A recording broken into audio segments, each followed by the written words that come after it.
hadithi emiyoka kubanga tukereye mu kutandika.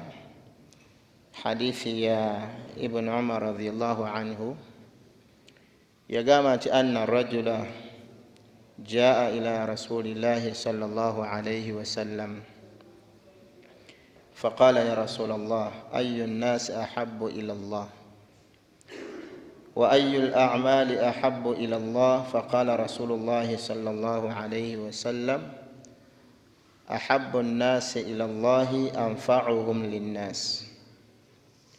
حديث بكو ابن عمر رضي الله عنه yagamba nti ombaka wa Allah sallallahu alayhi wasallam omusajja yamujjira n'amubuuza muntu ki asinga okwagalibwa mu maaso ga Allah. Muntu ki asinga okwagalibwa mu maaso ga Allah?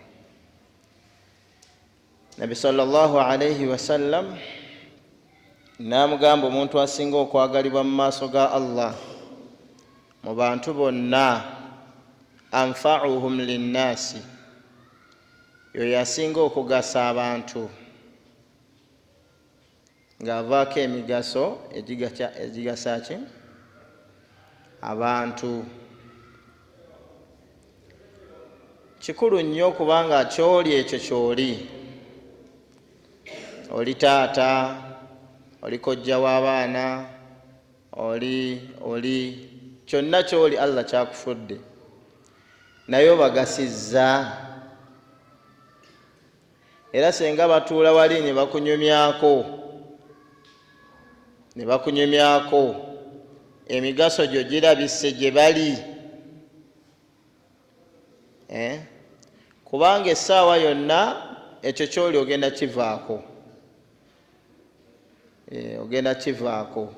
Kyokka kyobagasizza nakyo kye bagenda okusigala nga bakinyumyako. Kambako ekyokulabirako, abagagga bangi ku kitundu kuno, naye oli bw'agaggawala n'azimba ennyumba ye tetusobola mmunyumyako kubanga badde ateekeddwa okuzimba ennyumba ye. Naye senga agaggawala n'azimba omuzikiti tumunyumyako.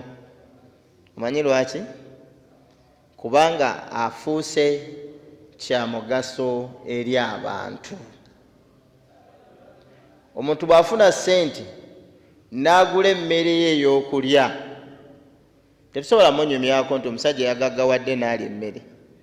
Naye bw'agulira abantu emmere tukola ki? Oba okitegedde ekigambo ekyo? Omuntu asinga okwagalibwa mu maaso ga Allah yoyo ng'emigaso gye gimuvaamu agasa nnyo abantu. Kyova olaba kye bayita essanyu erya nnamaddala ye muddu nga Allah amuwadde ssente, mu kifo ky'okugenda ku bbiici asanyuke n'ayita abantu basanyukire wamu balye naye emmere. Eyo gye bayita essanyu erya ddala. Yandigenze ku bbiici n'asaasaanya miliyoni 2 miliyoni 3 ng'ali yekka n'abagalwa be aba halali oba aba haramu, naye omuntu afunye essanyu erya ddala yoyo asazeewo n'akwata ssente ezo n'ayita abantu oba n'azitwalira abantu abanaku n'azibawa. Essanyu eryo lye bafuna eryo kye bayita omuntu ow'omugaso era asinga okwagalibwa mu maaso ga Allah. Omusajja ekibuuzo ekyokubiri kye yabuuza